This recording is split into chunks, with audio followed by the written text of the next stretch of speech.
Eh, Vamos a dejar grabada esta clase para que podamos continuar con nuestro trabajo. Hoy vamos a cambiar radicalmente la perspectiva, porque nos vamos a adentrar en el libro de Job, después de haber dejado el libro de los Proverbios, que ha sido nuestra primera aventura en este país de los libros sapienciales, y nos ha dado a conocer como la vertiente más clásica de esta tradición sapiencial contenida en el libro de los Proverbios. Ahora entonces vamos a leer juntos, proponer alguna guía de lectura de el libro de Job. El libro de Job es conocido, ¿no es cierto? Eh, Porque constituye como una obra maestra de la literatura universal también, ¿cierto? Entonces, vamos a compartir pantalla para comenzar con nuestro trabajo de hoy. Se trata entonces de un libro que tiene que ver con cuestiones fundamentales de la vida humana, con cuestionamientos que se hace todo creyente. Y aquí podíamos como tocar un punto crucial de, de todo quehacer teológico, ¿no es cierto? Porque la teología tiene que ver con el hablar de Dios o el hablar sobre Dios. Pero ese hablar de Dios, hablar sobre Dios, nuestro hablar sobre Dios, se funda, se funda básicamente en el hablarnos de Dios, es decir, el Dios que nos habla, ¿no? Tiene que ver con nuestro hablarle a Dios, nuestra experiencia de relación con Él, nuestra oración, ¿no? Entonces, hablar se conjuga de diversas maneras y con tres sujetos diferentes. Y también estas tres perspectivas las vamos a encontrar en el libro de Job, ¿no? Se trata de un decir sobre Dios. Vamos a ir viendo cómo se plantea esta cuestión a lo largo de este libro precioso que vamos a encarar. En primer lugar, uno se enfrenta con un texto largo y complejo, 42 capítulos, que son de una poesía muy finamente elaborada, uno de los libros poéticos más elaborados, preciosos dentro de la escritura. Para nosotros se hace difícil quizás en castellano captar todos los matices, todas las riquezas que tiene, pero bueno, vamos a intentar como recoger algunas de ellas sobre todo, ¿no? Cuando recorremos el libro nos encontramos con distintas secciones que vamos a tener que identificar y vamos a ver que cada una de estas nos presenta una perspectiva singular que enriquece la aportación del libro, ¿no?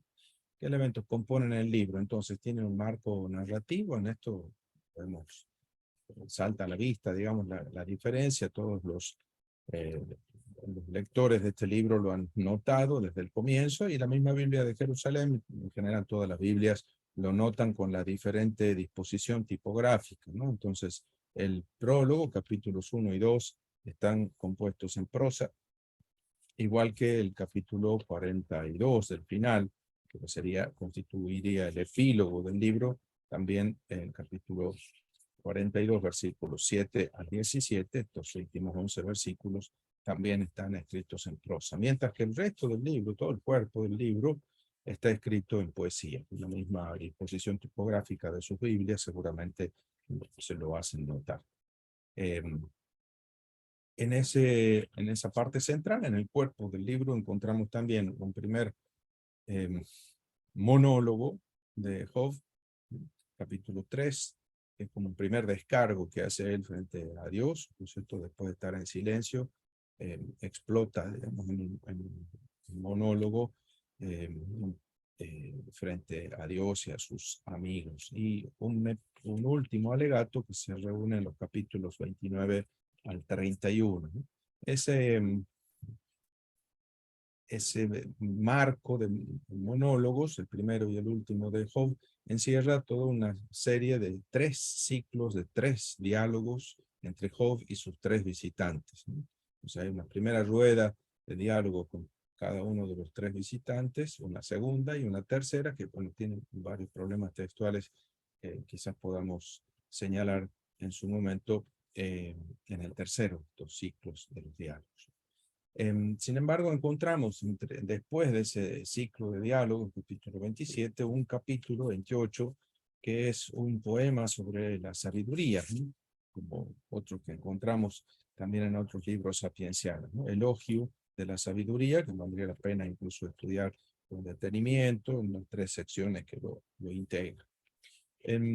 Enseguida, después de ese capítulo 28, tenemos el segundo monólogo de Job, capítulos 29 al 31, y cuando ya esperaríamos la respuesta de Dios, sin embargo, aparece como eh, un cuerpo extraño, digamos así, porque dice, termina el 31:40, fin de las palabras de Job, aquí uno esperaría ya la respuesta de su interlocutor divino, y sin embargo aparece otro discurso de un tal Eliú, que no está contado entre los 3 amigos mencionados al comienzo, y que se prolonga hasta el capítulo 37.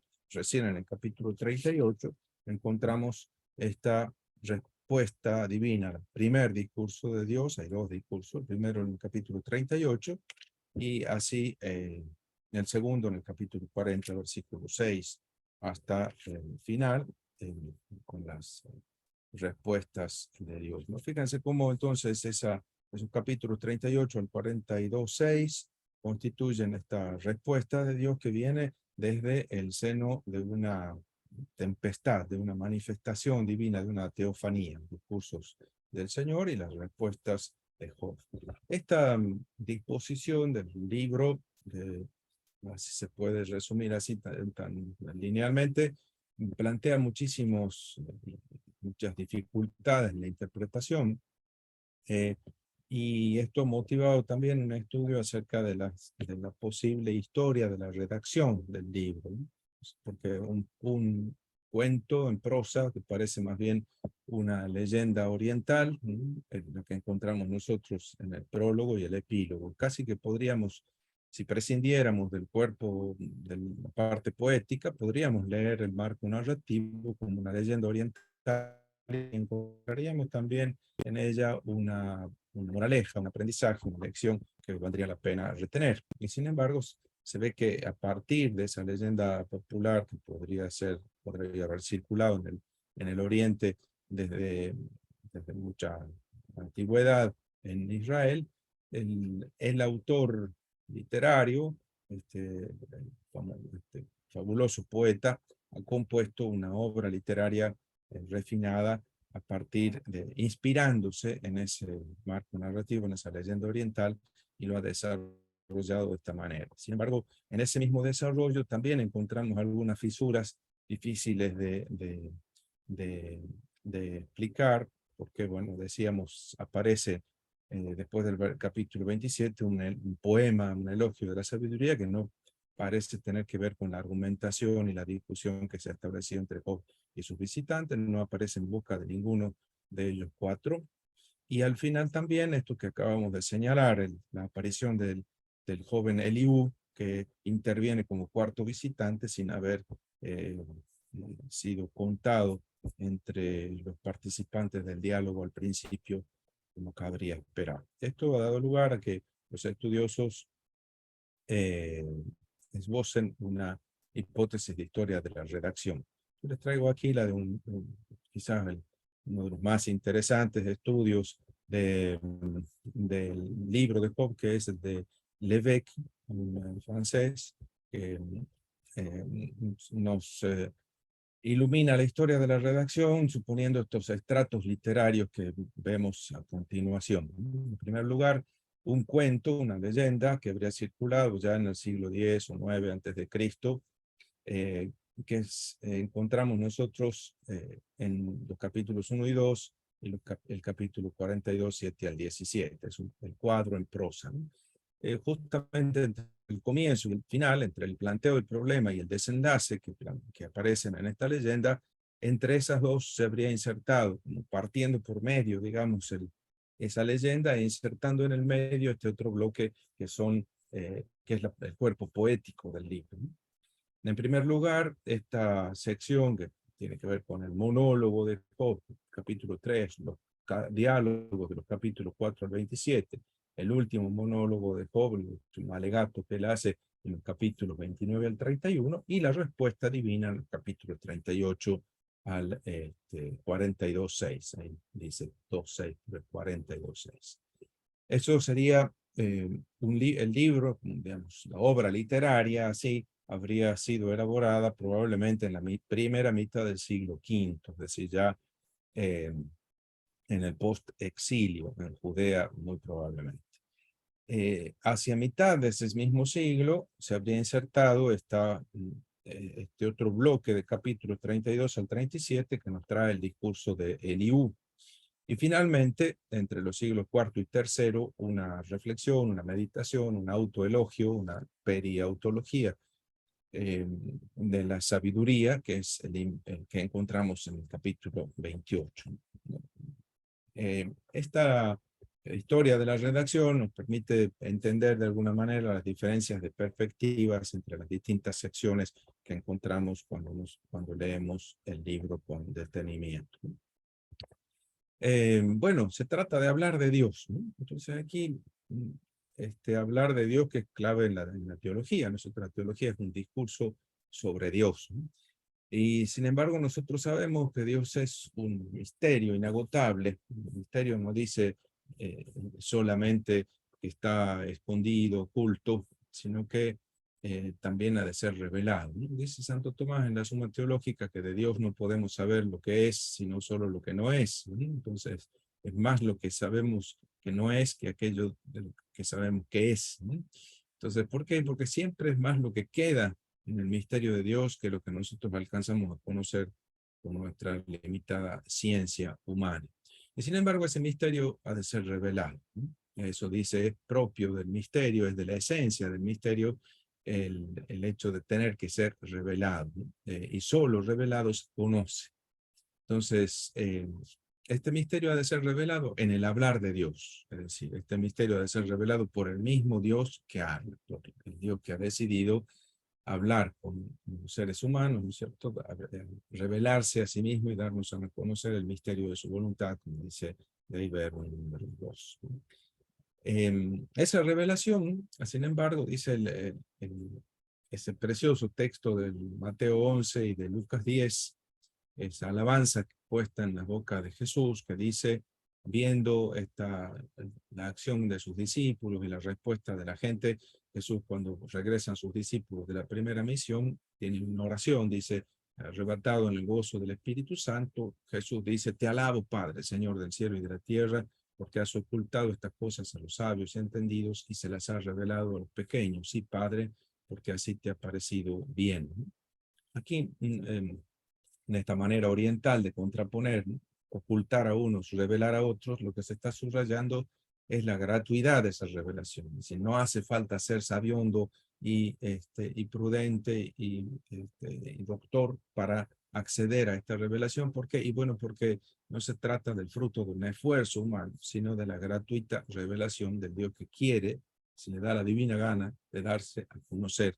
Y por lo tanto, hace accesible su misterio, se revela hasta los más sencillos y pobres que no tendrían posibilidad de acceder a ese misterio por el esfuerzo propio, porque no les está al alcance. Hay una relación esencial entonces entre revelación y gratuidad. La revelación es gratuita, no es un conocimiento que se adquiere con el esfuerzo, la elucubración, la reflexión, la investigación, sino algo que se acoge y se contempla.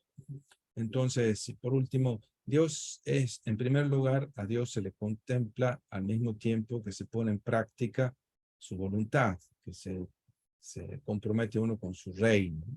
Solamente después se le piensa, ¿no? La contemplación del misterio de Dios y la práctica del evangelio, la praxis del reino, son el acto primero. La teología es un acto segundo, una reflexión acerca de eso que se ha contemplado, eso que se ha vivido. Primero es la vida, después la reflexión.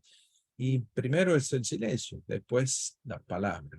Esto va a quedar en evidencia en la enseñanza del libro de Job, que ustedes seguramente ya han comenzado a leer. Estas consideraciones son las consideraciones con las que comienza Gustavo Gutiérrez, un precioso librito que se llama Hablar de Dios desde el sufrimiento del inocente. Es unas reflexiones en torno sobre el libro de Job, que vale la pena leer. Cuando se plantea este tema, ¿por qué vuelve sobre el libro de Job? Que dice justamente en el libro de Job se trata de un hablar de Dios. Lo vamos a ver ahora a continuación cuando leamos ya el mismo prólogo. Este hablar de Dios, hablar bien o hablar mal. Hay un hablar bueno de Dios y se puede hablar de Dios bien y se puede hablar de Dios de mala manera, ¿no? Pero él se pregunta cómo hablar de Dios, de un Dios que se revela como amor, en una realidad marcada por la pobreza y la opresión. ¿Cómo anunciar al Dios de la vida, personas que sufren una muerte prematura e injusta? ¿Cómo reconocer el don gratuito de su amor y de su justicia desde el sufrimiento del inocente? ¿Con qué lenguaje decir a los que no son considerados personas, que son hijas e hijos de Dios? Bueno, ese es el punto de partida del libro de Gutiérrez, que es interesante porque un teólogo de la liberación, si lo hay, ¿no es cierto?, como Gutiérrez, que no se vuelve a los textos clásicos utilizados por la teología de la liberación, como el Éxodo o los profetas, sino a un libro sapiencial, como el de Job, precisamente por la sintonía que este planteamiento del personaje central del libro tiene con la situación de la mayoría del pueblo de Dios en los países del tercer mundo, en los países de Latinoamérica en especial. Esta parece ser una aportación muy interesante, muy propia y muy necesaria de lo que fue la teología de la liberación en los años 60, 70, 80, y que hoy me parece como olvidada o silenciada, pero que tiene una aportación esencial para hacer en la reflexión teológica clásica. Por eso un autor como Adolphe Guéchet tiene esa preciosa, interesantísima colección que se llama Dios para pensar. En el librito, en el tomo 1 que trata sobre el mal, dice: así pues a nuestro occidente le faltaba una teología del mal desgracia, del mal inmerecido, ¿sí? Porque muchas veces se hablaba del mal como culpabilidad, del mal como consecuencia del pecado, ¿no es cierto? El mal pena, consecuencia del pecado. Pero aquí faltaba una teología del mal desgracia, del mal inmerecido, del mal de la realidad. Dice, para mí, dice Guéchet, intelectualmente hablando, lo que constituye quizás la relevancia fundamental, la significación fundamental de las teologías de la liberación y lo que les dará un lugar que jamás se les podrá quitar, es que han tenido en cuenta teológicamente y prácticamente, desde luego, el mal desgracia, mal desgracia o el mal inmerecido. Así entonces se puede empezar la lectura de este libro de Job. Empezamos con el prólogo. Había una vez, dice el texto, ¿no? Ya la manera de empezar nos pone a nosotros en el tono del libro en general. Se trata entonces de una narración en la cual no interesan tanto los detalles geográficos, históricos, precisos, sino que está queriendo traernos una historia paradigmática que puede ser aplicada a muchos hombres y mujeres de muchos lugares y de todos los tiempos, ¿no es cierto? Es decir, trata de una problemática universal. Había una vez un hombre llamado Job que vivía en el país de Uz. Era un hombre íntegro y recto, temeroso de Dios y apartado del mal. Fíjense la descripción que hace el narrador de Job es clarísima y va a ser clave en la interpretación del resto del libro. Y esta afirmación va a quedar incólume a lo largo de todas las discusiones. E incluso vamos a escucharla también en la boca de Dios. No solo es el narrador el que nos dice que era un hombre íntegro y recto, temeroso de Dios y apartado del mal, sino que también lo va a decir el mismo Dios a continuación. Tenía 7 hijos e hijas, poseía 7.000 ovejas, 3.000 camellos y 500 yuntas de bueyes, 500 burras y numerosos siervos. Era el más rico de toda la gente de Occidente. Sus hijos tenían por costumbre juntarse para comer en casa de uno de ellos por turnos y mandaban llamar a las 3 hermanas para que comieran con ellos. Una vez acabados estos días de fiesta, Job los llamaba para purificarlos. Al día siguiente, de madrugada, ofrecía un holocausto por cada uno de ellos, pues pensaba que a lo mejor habían pecado maldiciendo a Dios en su interior. Siempre hacía lo mismo. Fíjense, por si acaso, Job ofrecía todavía un sacrificio. No solo se portaba bien, sino que también velaba por la religiosidad de sus hijos y ofrecía sacrificios por si acaso los hijos hubiesen pecado de alguna manera. Noten, sin embargo, ya aquí que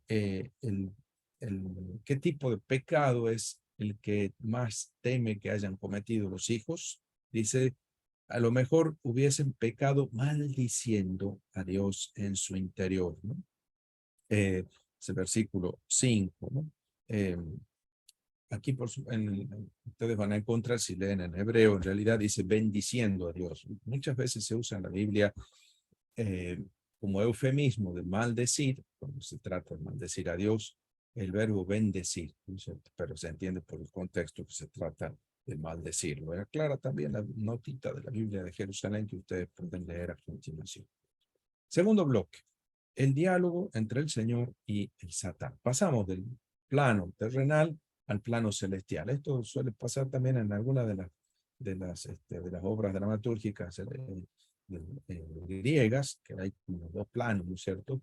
El plano terrenal y el plano celestial. Y lo interesante es que hay los de arriba en el cielo ven y saben lo que sucede en la tierra, pero en la tierra no saben lo que se está decidiendo y se está discutiendo en el cielo, ¿no? Hay dos niveles de conocimiento. Un día en que los hijos de Dios fueron a presentarse a Adonai, apareció también entre ellos Satán. Satán aquí no hay que identificarlo con el diablo, Satanás, el demonio del Nuevo Testamento, los escritos tardíos, sino que aparece como un funcionario de la corte celestial, uno de los hijos de Dios, uno de los seres divinos que rodean la presencia divina y que le ayudan en el gobierno del universo. En este caso le ayudan haciendo como, digamos, vigilando la conducta de los hombres, vigilando el comportamiento e incluso señalando las desviaciones que estos cometen para poder ser reprimidos o castigados. Una especie de fiscal, de ministerio público que desempeña el Satán. Desde el punto de vista etimológico, Satán es un verbo que significa oponerse, hacer la contra, ¿no? El contreras. Dijo entonces Adonai al Satán, ¿de dónde vienes? El Satán respondió, de dar vueltas por la tierra y pasearme por ella. Adonai replicó al Satán, ¿te has fijado en mi siervo Job? Él presume de todos los hijos que tiene, él se manda la parte, presume de su hijo Job, de quien está especialmente contento. ¿Te has fijado en mi siervo Job? No hay nadie como él en la tierra. Es un hombre íntegro y recto, temeroso de Dios y apartado del mal. La óptica del narrador coincide con la óptica divina. Respondió el Satán a Adonai, ¿te crees que Job teme a Dios por nada? ¿No ves que lo has rodeado de protección a él, a su familia, a todas sus posesiones? Has bendecido sus actividades, sus rebaños se extienden por todo el país. Pero trata de poner la mano en sus posesiones y te apuesto a que te maldice en la cara. Fíjense la apuesta del Satán, ¿no? Le pone en duda la integridad de Job, es decir, pone en duda la gratuidad de la religiosidad de Job. Aquí entonces, en realidad se está planteando un tema universal. ¿Es posible realmente una religión auténtica? Es decir, el amor que los hombres tienen a Dios, ¿es realmente amor a Dios? ¿O es un amor a sí mismo, camuflado de amor de Dios? ¿O lo aman a Dios por lo que Dios puede darle? Queremos a Dios y le rendimos culto por la salvación que Él nos promete o lo queremos por quien es, ¿no es cierto? Es decir, si esa religiosidad es auténtica o interesada, ¿no? En esto se está jugando mucho en la historia humana, porque se está jugando también el honor de Dios, ¿no es cierto?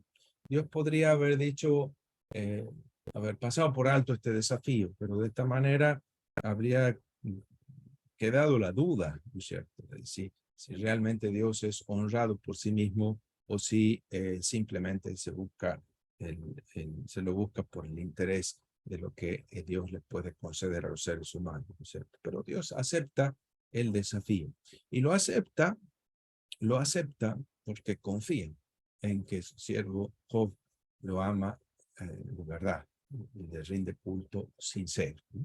Contestó Adonai a Satán: de acuerdo, métete con sus posesiones, pero no le pongas la mano encima.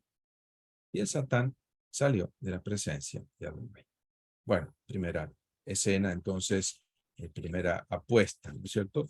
Entonces, un día en que los hijos e hijas, ahora volvemos al plano terrenal, un día en que los hijos e hijas de Job bebían en casa de su hermano mayor, llegó un mensajero donde Job diciendo: estaban los bueyes arando y las burras pastando al lado, y de pronto han caído sobre ellos los sabeos y se los han llevado, pues después de haber matado a los siervos a filo de espada. Solo yo he podido escapar para contarse.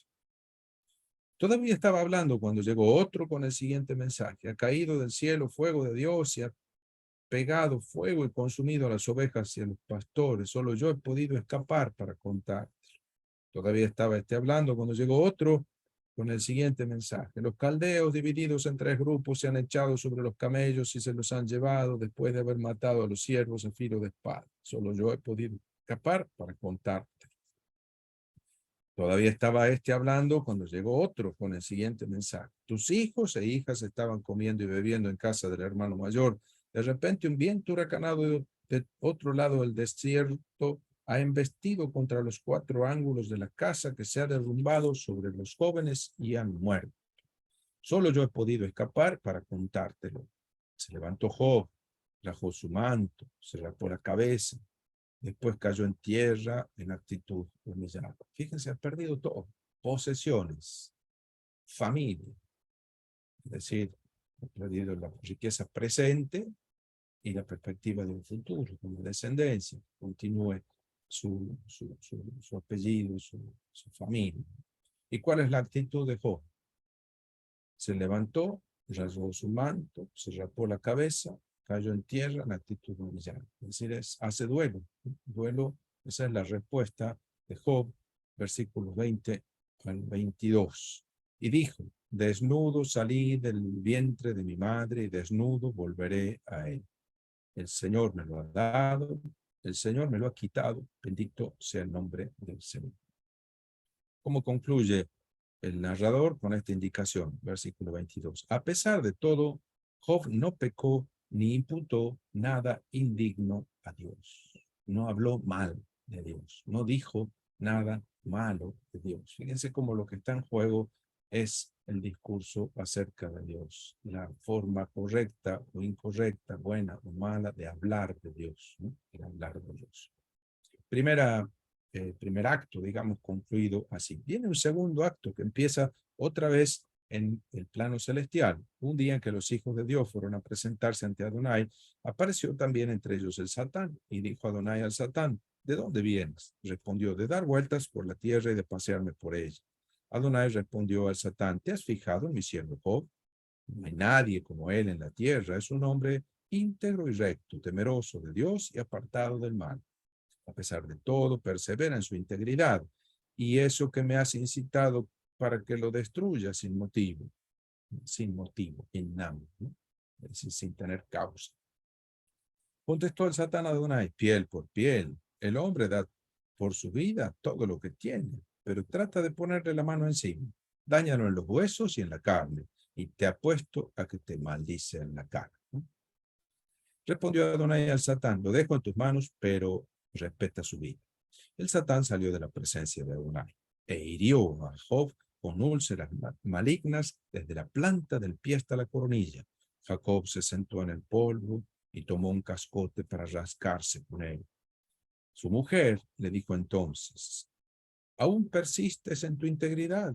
Maldice a Dios y muérete. Si maldice a Dios, Dios lo va a castigar y se va a morir, ¿no? Job le respondió: hablas como una necia. Resulta que estamos dispuestos a recibir de Dios lo bueno y no lo estamos para recibir lo malo. A pesar de todo esto, Job no pecó con sus labios. Otra vez se habla de los labios, del hablar de Dios, ¿verdad? Entonces, hasta la propia mujer se le vuelve en contra, ¿no? después de semejante castigo, pone en tela de juicio también la utilidad de la religión, ¿no es cierto? Si te has portado tan bien y mira cómo estás. ¿No? Aquí habla como una necia, como doña necedad, ¿no? Como doña sabiduría, ¿no? Y entonces responde Job, resulta que estamos dispuestos a recibir de Dios lo bueno y no lo estamos para recibir lo malo, o en forma de pregunta, ¿recibimos de Dios lo bueno y no vamos a recibir lo malo? Aquí en realidad también hay una tercera posibilidad de traducir, que sería interesante probar, y es, de Dios recibimos cosas buenas, no recibimos cosas malas. Es decir, detrás de esto estaría la afirmación, algo bueno habrá en esto que me ha sucedido. Esa es una posibilidad que la dejamos abierta. Versículo 11. Tres amigos de Job se enteraron de la desgracia que le había sobrevenido y acudieron desde sus respectivos países. Eran Elifaz de Temán, Bildad de Suaj y Sofar de Naamat. Los tres se pusieron de acuerdo para ir a compartir su pena y para consolar. Tres buenos amigos de este Job que van a hacer duelo con él, acompañarlo como se acompañan en el dolor a un enfermo o a alguien que ha perdido un ser querido. Empezaron entonces a llorar a gritos, rasgaron sus mantos y echaron polvo en sus cabezas. Se sentaron en el suelo a su lado durante 7 días y 7 noches sin decirle ni una sola palabra, viendo su terrible dolor. Aquí entonces, con este versículo 13, termina la primera de introducción del libro, y hasta aquí entonces uno podría haber visto el drama de un ser humano que sufre inocentemente y la solidaridad de sus amigos que vienen a consolarlo y con mucho respeto quedan ante él en silencio durante una semana acompañándolo en su dolor por el polvo, ¿no?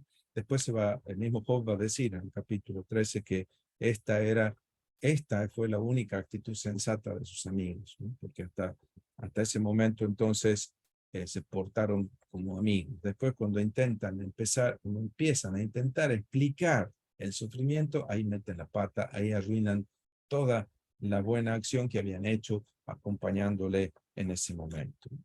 Bueno, hasta aquí entonces tenemos esta pintura de Job. Uno podría saltar, como les decía, al presentar el libro, podría saltar al final de la historia y ver cómo Dios, después de haber visto qué bien se ha portado, cómo ha reaccionado su siervo Job, que ha pasado las pruebas por lo que se lo ha sometido a instigación del Satán. Bueno, después uno entonces podría pasar al versículo 10 del capítulo 42 y decir, bueno, ya Adonai cambió la suerte de Job después de haber, y fueron a verle todos sus hermanos, etcétera, y hay un final feliz. Y sin embargo, aquí empieza a enredarse la trama de este capítulo, ¿no? Vemos el capítulo 3, ¿no? Dice, finalmente Job empezó a hablar. Es decir, estuvo allí en silencio, aguantando su dolor, resignado, haciendo duelo, quizás esperando que Dios restablezca en su momento su situación, pero ahora ya no aguanta, explota y dice, finalmente Job empezó a hablar. ¿Y cómo empieza, no? Empieza, dice, maldijo el día de su nacimiento. Con estas palabras, muera el día que nací, la noche que anunció ha sido concebido un varón, que ese día se vuelva tinieblas, que Dios desde lo alto no lo eche en falta, que la luz no brille sobre él, que los reclame las tinieblas y las densas sombras, que una nube se cierna sobre él, que un eclipse lo aterrorice.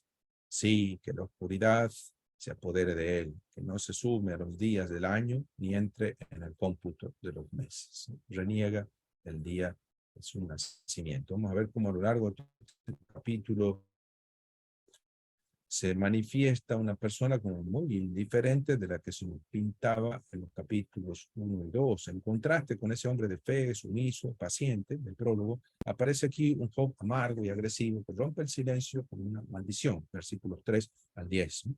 Y después, fíjense con qué fuerza habla. Aquí hay un juego poético y construido en torno al día y la noche, a la luz y las tinieblas, que va tejiendo la poesía. de este capítulo 3, ¿no? Que se ofusquen las estrellas de su aurora, es decir, de la aurora del día en que nací, que espere en vano la luz, si no contempla el parpadeo del alba, por no haberme cerrado las puertas del vientre, por no haber evitado el sufrimiento de mis ojos. Ojalá no hubiese nacido para no tener que sufrir como estoy sufriendo hoy. Y ahí empiezan ahora los primeros por qué, a partir del versículo 11. ¿Por qué no morí antes de nacer o salí ya cadáver del vientre de mi madre? ¿Por qué me recogieron 2 rodillas, 2 pechos para amamantarme?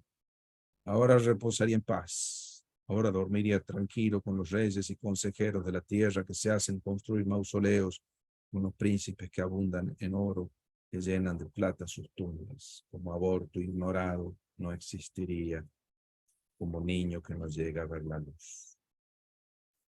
Fíjense aquí a partir del versículo 17, el cambio que podemos observar. Allí acaba la agitación de los malvados.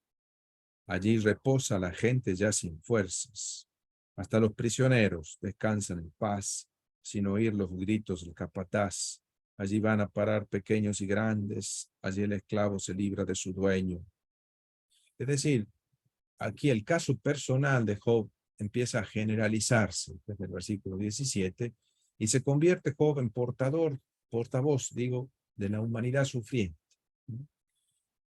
Portavoz de la humanidad sufriente y para denunciar al responsable de su sufrimiento.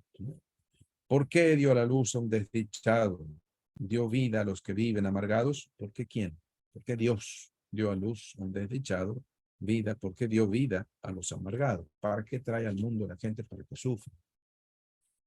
Esos que suspiran en vano por la muerte, es decir, que desean morir y no se mueren, ¿no? Que la buscan con más ansia que un tesoro, que gozarían ante el túmulo funerario y se alegrarían al encontrar la tumba. A los hombres carentes de futuro, ¿por qué Dios les ha cerrado el paso? En vez de pan, encuentro sollozos, encuentro con lo que más me aterraba. Carezco de paz y tranquilidad, no descanso. Todo es sobresalto. Fíjense cómo el discurso se concluye con la evocación de su angustia. Eh, Aquí empieza entonces esta rebelión de Job, ¿no?, frente a la situación y haciéndose portavoz de la humanidad sufriente, voz de los que no tienen voz, se dirige a Dios para desafiarlo, que lo hace responsable de su sufrimiento. ¿Para qué traerlo al mundo así para que sufra? Aquí hay un interesante comentario que hace Kierkegaard en una de sus obras, La repetición. Job, Job, oh Job, ¿no dijiste realmente otra cosa que aquellas palabras hermosas? El Señor me lo dio, el Señor me lo quitó, alabado sea su nombre. ¿No dijiste más que eso? Versículo capítulo 2. No, tú no consuelas de esa manera absurda. No, tú que en los días de esplendor y bienestar fuiste la defensa de los oprimidos, el sostén de los viejos y el apoyo de los necesitados, no defraudaste a los hombres de esta manera miserable cuando todo se derrumbó en torno tuyo. Al revés, entonces cabalmente te convertiste en la voz de los que sufren, el clamor de los que se sienten destrozados y el grito de los que son víctimas de la angustia. Desde entonces eres el alivio de todos aquellos que tienen la lengua agarrotada por el dolor. Eres el testimonio fiel de todas las penas y necesidades que oprimen y destrozan el corazón humano. Y eres, en fin, el portavoz irreemplazable de todos los afligidos. Porque en la amargura y angustia del alma no reprimiste las lamentaciones de tu boca y te atreviste a querellarte con Dios. ¿Por qué la gente oculta estas cosas? Es decir, se ha perdido la capacidad de la oración de lamentación, que es tan frecuente en la Biblia, ¿no? Parece como que no es políticamente correcto protestar, quejarse, lamentarse con Dios, ¿no? Practicamos mucho la súplica, la acción de gracia, la alabanza, pero la queja, ¿no?, el lamento, bueno, el lamento también es una forma de oración, una forma indispensable de oración. Eso se alegra Kierkegaard de que Job haya expresado su queja de esta manera, ¿no? Tengo necesidad de ti, oh Job. Necesito un hombre que se lamente en voz alta, en voz tan alta que se le oiga en el cielo, donde Dios y Satanás tienen consejo juntos para conspirar contra un solo terrible amigo Kierkegaard. Bueno, se trata entonces de una obra maestra de la literatura universal, realmente. Poesía y una reflexión preciosa, la más profunda reflexión sobre el sufrimiento que encontramos en la Biblia. Y esta obra está en frontal cuestionamiento con la respuesta tradicional que daba la tradición sapiencial al tema del sufrimiento, ¿no? Porque si alguien sufre, algo habrá hecho, ¿no? Empieza en el libro de los Proverbios, del Deuteronomio, pero está incluso en la cultura misma en la que vivía Jesús y sus discípulos, ¿no? Acuérdense hace 2 domingos cuando leíamos en el libro, en el Evangelio de Juan, el encuentro con el ciego de nacimiento. ¿Quién pecó? ¿Este o sus padres para que este hombre naciese ciego? Y Jesús también discute la perspectiva tradicional de la teología de la retribución y dice, ni él ni sus padres. Este nació así para que se manifieste la gloria de Dios. Bueno, esa idea de que Dios premia a los buenos y castiga a los malos ha sido también objeto siempre de cuestionamiento, porque efectivamente vemos que no se cumple en todos los casos de manera automática, matemática, ¿no? Entonces encontramos aquí como el libro de Job en realidad recoge interrogantes que agitan el corazón del creyente de siempre. Y también hay en otros lugares de la Biblia en los que aparecen estos cuestionamientos. Fíjense en el diálogo que Abraham tiene con Dios en el libro del Génesis, capítulo 18, dice, ¿cómo? El justo no va a saber distinguir entre buenos y malos y va a hacer perecer a todos ahí en Sodoma y Gomorra al justo junto con el malvado. Que no se diga. ¿Cómo vas a quedar delante de la gente que no sabe hacer justicia? ¿No? Y en otros lugares, incluso en los Salmos, ¿no?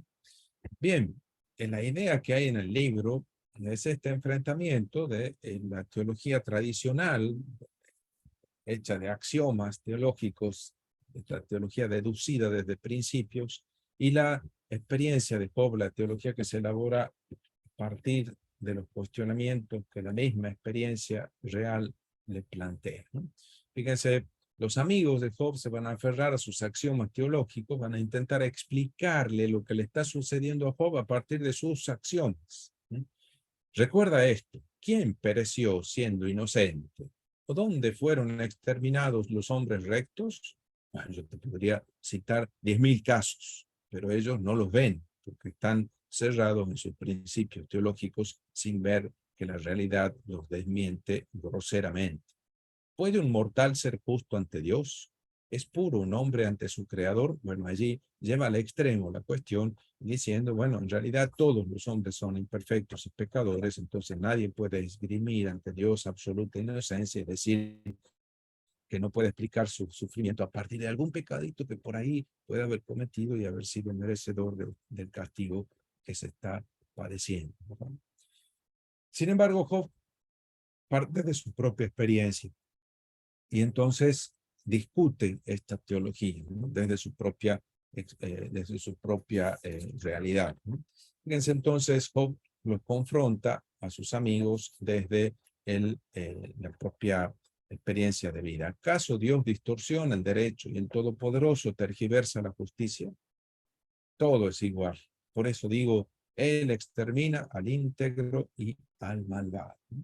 En sus respuestas directas a cada uno de los visitantes, Job reconoce la indignidad innata, congénita del hombre delante de Dios, pero rechaza todas las afirmaciones de los amigos que hablan de un castigo inevitable de los impíos. Porque dice, no es verdad, mira toda la gente mala que anda allí oronda y toda la gente buena que anda soportando sufrimientos como el pobre Job. A esa rígida teoría heredada de la sabiduría preexílica, Job le contrapone este mentis que viene de la experiencia propia y de la experiencia de tantos otros que como él sufren de manera inocente. Rechaza que se explique el sufrimiento con una supuesta culpabilidad. mientras que los amigos que hablan de transgresión, él se siente objeto de agresión divina. Entonces, sin embargo, es consciente Job, como dice, es imposible litigar con Dios, porque Dios es acusador y es juez a la vez, ¿no es cierto? Si Él me endilga a mí una culpabilidad, ¿cómo voy a hacer yo para defenderme si no tengo tribunal al que apelar? ¿Qué clase de justicia es la justicia divina? Fíjense cómo al final, en la manifestación divina, Job queda silenciado, queda ante silencio ante la abrumadora manifestación de Dios. Dice así: yo sé que tú lo puedes todo y que ningún proyecto es irrealizable para ti. Si yo yo hablaba sin entender de maravillas que me sobrepasan y que ignoro. Pero en realidad, si lo vemos a primera lectura, ya en realidad él mismo había previsto que Dios le iba a manifestar su omnipotencia y lo iba a dejar con la boca cerrada, le iba a cerrar la boca manifestando su omnipotencia, pero una omnipotencia que Job experimenta como arbitraria. Si tengo razón, por mi propia boca me condeno. Si soy íntegro, él me declara perverso. Al final, él va a hacer lo que se le dé la divina gana. El lector sabe que Job es inocente, pero en el libro Dios nunca lo reconoce del todo. Fíjense que quedan, por eso, abiertas las cuestiones fundamentales, incluso en el mismo desenlace del libro de Job. Dios derrota a Job, pero no aprueba los argumentos de sus amigos, no le da la razón a sus amigos. Fíjense cómo termina. El Señor le dijo a Elifaz de Temán: mi ira se ha encendido contra ti, contra tus dos amigos, porque no han dicho la verdad acerca de mí como mi servidor Job. Ahí está, ¿no es cierto? Job había dicho: ustedes intentan defender a Dios con razones falsas. Sí. Mienten para hacer quedar bien a Dios. Me quieren hacer pasar a mí por culpable para que Dios no quede como injusto. Porque son tan estrechas y tan rígidas las teorías que hay que hacer que encajar la realidad en la teoría, como el hecho de Procusto, ¿no es cierto? Como aquel bandido que metía allí a sus prisioneros en el lecho, y si eran más largos les cortaba las piernas, y si eran más cortos, más petizos, los estiraba. La cuestión era que entraran en el lecho en el que los acostaba, ¿verdad? Así aparece a veces cierta teología deductiva, cierta teología teórica, que se resiste a mirar las cosas como son, la realidad, e intenta hacer entrar la realidad en sus propios esquemas preconcebidos. Al menos Job fue honesto. Dice en capítulo 3, es por Dios que ustedes hablan falsamente y para favorecerlo apelan al engaño. Se muestran parciales en atención a él y pretenden ser los abogados de Dios, como si Dios necesitara ser defendido. Capítulo 13, versículos 7 al 8, en ese mismo capítulo donde dice: oh, lo mejor que han hecho es quedarse callados. Arruinaron su solidaridad conmigo cuando empezaron a hablar y pretendieron empezar a explicarme el sufrimiento. Hay muchas lecciones a lo largo del libro, ¿no? Los podemos recoger. Los amigos, por ejemplo, tendrán que aceptar incluso la humillación de tener que ser salvados por la intercesión de Job. Noten qué paradoja al final del libro, capítulo 42, versículo 8. Ahora, consíganse 7 toros y 7 carneros y vayan a ver a mi servidor Job. Ofrecerán un holocausto por ustedes y mi servidor Job intercederá por ustedes. Es decir, ese que ustedes calificaban como culpable, ese va a ser el que les va a salvar el pellejo a ustedes. Ese que ustedes veían como el perdedor de la historia, ese va a ser el mediador de la salvación de ustedes. Toda semejanza con la cristología no es mera coincidencia, ¿verdad? Y yo, en atención a él, no les infligiré ningún castigo humillante por no haber dicho la verdad acerca de mí como mi servidor Job. Sin embargo, también Job tiene que aprender su lección, ¿no? Fíjense que él estaba como muy seguro de su justicia. Él sabía que era un hombre justo y esperaba que las cosas le fueran bien. También Job, al principio, participaba de la misma teología de sus amigos. Ojo, ojo. Porque Job tampoco se sale del esquema de la retribución. Si el sufrimiento de Job lo explican los amigos, endilgándole, haciéndolo culpable a Job, y por lo tanto Dios justo que castiga. Job se pone en el otro extremo en realidad, en sus diálogos y en su discusión con Dios antes del encuentro con Dios del capítulo 38. ¿En qué sentido? Y en que dice, yo sé que soy inocente, por lo tanto, el que está equivocado es Dios cuando me castiga, ¿no? Y además él estaba como muy seguro, ¿no? Después de esta experiencia del dolor, Job ya no puede dar por descontada su prosperidad, ¿no? No puede pensar que porque es bueno automáticamente le va a ir bien. No puede confiarse en su justicia como lo hacía antes, ¿no? Antes que decía, entonces yo pensaba, moriré en mi nido, multiplicaré mis días como el ave fénix. Dice, no, me va a ver, ¿por qué? Y bueno, porque yo soy un hombre bueno. Pero ahora, dice, cuando le empieza a suceder este sufrimiento, dice en el monólogo final, pero ahora se ríe de mí hasta esa gente más joven que yo, a cuyos padres yo no consideraba dignos ni de juntarlo con los perros de mis rebaños. Esa especie de ibris, de orgullo del hombre bueno, del hombre santo, del hombre justo. Ahora ya, después de esta experiencia, Job sabe que no puede mandárselo parte por su justicia, ni confiar en que su santidad le va a traer automáticamente la prosperidad y la felicidad. Dios reivindica a Job, que al final es incluso resarcido del agravio sufrido, ¿no? Dice el capítulo 42, después el Señor cambió la suerte de Job, porque él había intercedido en favor de sus amigos y duplicó todo lo que Job tenía, ¿no? Como manda la ley, que si alguien le ha perjudicado a alguien, le devuelva el doble, ¿no? El doble es el resarcimiento que hay que hacer por el agravio infligido. Bueno, ese candor de Job, esa inocencia de Job, esa simplicidad de Job es preferible a la piedad afectada de los amigos de Job que mienten para defender a Dios, ¿no? Al fin y al cabo, esa simplicidad y esa inocencia testaruda de Job, ¿no es cierto? Es preferible a la piedad fingida o piedad afectada de los amigos de Job. Pero su honestidad no es todavía sabiduría. ¿Por qué? Y porque ni Dios ni el universo giran alrededor del ser humano. Y eso va a aprender al final, que tampoco puede encerrarlo a Dios en sus esquemas. Dios no tiene por qué darle cuentas como él tantas veces lo desafía, ¿no? A ver, ponete los pantalones, vení y enfrentate conmigo. Dice, si sos tan poderoso, dame explicación. Todo el tiempo lo está convocando a comparecer frente a él. Y Dios no gira en torno al ser humano, ¿no? No va a entrar, su sabiduría no va a entrar en los esquemas humanos. Y aquí tienen ustedes el papel interesantísimo que juega ese capítulo 28, añadido al final de la redacción del libro, en el que, como que se desarrolla esta idea, ¿no? La humanidad no conoce dónde está la sabiduría. Fíjense aquí, al contrario de lo que hemos leído nosotros en Proverbios 8, en donde la sabiduría sale al encuentro, ofreciendo, haciendo una oferta de sensatez, saliendo al encuentro de los seres humanos. Aquí el libro de la sabiduría, el del Job, dice que la sabiduría es inaccesible a los hombres. Dios solo la conoce y le dice al ser humano, el temor de Dios es sabiduría. Ese es el respeto por los designios de Dios. Ese es el signo de sabiduría. Apartarse del mal es sinónimo de inteligencia.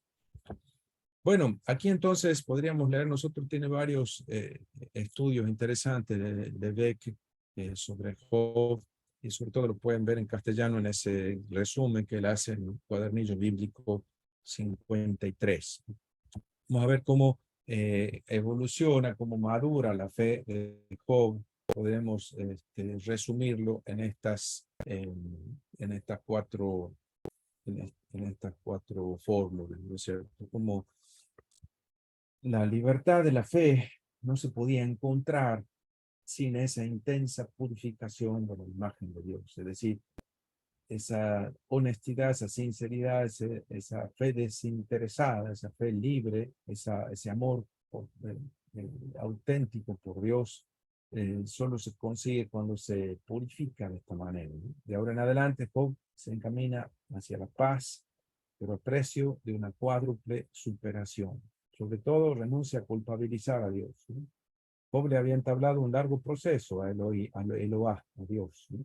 Pero solo había terminado, este proceso había terminado en el absurdo, ¿no? Como un insignificante ser humano, querer hacer comparecer a Dios ante él para pedirle explicación. Le reprochaba a Dios querer a toda costa un culpable e imputarle culpas imaginarias, como para justificar su violencia. Pero al mismo tiempo buscaba hacer recaer a Dios en la culpa, situar a Dios, en Dios la responsabilidad, ¿no? Vos sos responsable de mi sufrimiento, reclamando también él, también Job, un culpable para dar razón de esta desventura, de esta desgracia que está atravesando.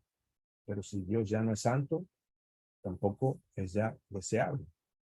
Y Job sentía, aunque confusamente, que desfigurando a Dios destruía también su misma razón de vivir. Entonces renuncia a culpabilizar a Dios de sus dolores. Segundo, renuncia también a introducir un dualismo, una contradicción en Dios, ¿no? Porque se le ha desdibujado la imagen de Dios que tenía desde toda la vida, ¿no es cierto? Ese Dios que lo bendecía, lo protegía. Muchas de sus quejas llevaban a sostener esta dialéctica, contraponer a Dios contra Dios, el Dios de antes frente al Dios de ahora, el Dios de cuando me iba bien y el Dios de cuando me va mal, el Dios creador y bueno y el Dios cruel, el Dios amigo frente al Dios guerrero, un ataque y para su flecha, ¿no? ¿Cómo puede él poner en juego semejante fuerza contra esta paja seca que es el ser humano? ¿Cómo puede el santo sentarse radiante en el consejo de los malvados? ¿Sí? ¿Cómo puede Dios haber amado y querer ahora destruir? Paradójicamente, incluso cuando hace más ásperas las opciones, Job busca con pasión hacer coincidir estos rostros de Dios, se niega a contraponer a estos, ¿no es cierto? Bueno, eso es cuando te lo lleva al tercer eh, paso, ¿no? Superar las imágenes que se había hecho de Dios, ¿no? Eh, eh, uno inevitablemente se hace imágenes de Dios, pero esas imágenes de Dios no son Dios. Entonces, la verdadera fe, la fe bíblica, es iconoclasta de alguna manera, es decir, está dispuesta a romper las imágenes que se le ha hecho de Dios para conocer al Dios verdadero. Siempre hay que estar dispuesto a ir más allá de las imágenes, los conceptos, las ideas, las representaciones que nos hemos hecho de Dios. Toda teología, toda representación de Dios, toda explicación será siempre provisoria y nunca se equipara con la realidad misma de Dios, ¿no? Entonces, la supersión de todas las imágenes de Dios, tranquilizadoras o negativas, ¿no? Tanto en su tiempo de felicidad como en el tiempo de su desgracia. Precisamente porque es creyente, porque se cree creyente, Job es llevado a elegir entre sus fantasmas, sus representaciones de Dios, o la palabra viva de Dios, la manifestación viva de Dios. Y por eso se encuentra con Dios cuando Dios se le manifiesta así en el corazón, en el peor de su dolor, él llega a este descubrimiento de la realidad verdadera de su vida. La salvación para el Job rebelde consiste en acoger la iniciativa de Dios. La grandeza de su fe va a estar en creer que si bien Dios puede siempre esconderse, no puede callar para siempre. En algún momento te dice su palabra y te otorga su paz. Al final, todavía más radicalmente, todavía, se trata de superar todo cuestionamiento a Dios, toda pregunta.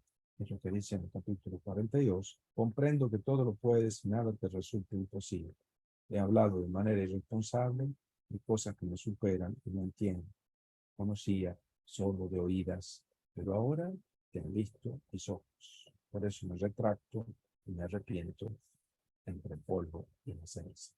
Es decir, después de esta tormenta de sus preguntas, esa es la tormenta más aterradora de Job, haber perdido la imagen de Dios y estar atormentado por las preguntas, en el seno de esa tempestad, la última respuesta, grande como la del prólogo, pero cargada con todo el peso de su drama humano, desemboca también ella en el silencio. Es como ese silencio al comienzo, así el silencio al final. Ese silencio es un asentimiento definitivo al misterio de un Dios que será siempre soberanamente libre. No entra en nuestros conceptos, en nuestras explicaciones.